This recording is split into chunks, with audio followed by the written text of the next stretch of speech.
ജയറാം പാർവതി താരദമ്പതികളുടെ മകനും നടനുമായ കാളിദാസ് ജയറാമിന്റെ വിവാഹവിശേഷങ്ങളാണ് ഇപ്പോൾ സോഷ്യൽ മീഡിയയിലെങ്ങും.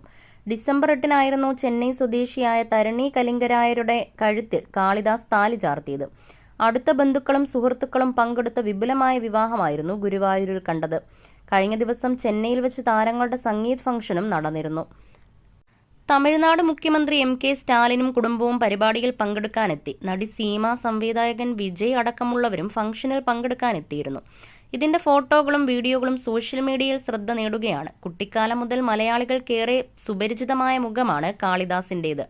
കൊച്ചു കൊച്ചു സന്തോഷങ്ങൾ, എന്റെ വീട് അപ്പുവിന്റെയും തുടങ്ങി നിരവധി സിനിമകളിൽ ബാലതാരമായി എത്തി ഇന്ന് തെന്നിന്ത്യൻ നടന്മാരിൽ ഒരാളായി ഉയർന്നു നിൽക്കുകയാണ് കണ്ണനെന്ന് വിളിക്കുന്ന കാളിദാസ്. നവംബർ 10-നായിരുന്നു തരുണിയുടെയും കാളിദാസിന്റെയും വിവാഹ നിശ്ചയം. അതിനു മുൻപ് തന്നെ താരണിക്കൊപ്പമുള്ള ഫോട്ടോകൾ പങ്കിട്ട് തങ്ങൾ പ്രണയത്തിലാണെന്ന് കാളിദാസ് അറിയിച്ചിരുന്നു. അതേസമയം രജനി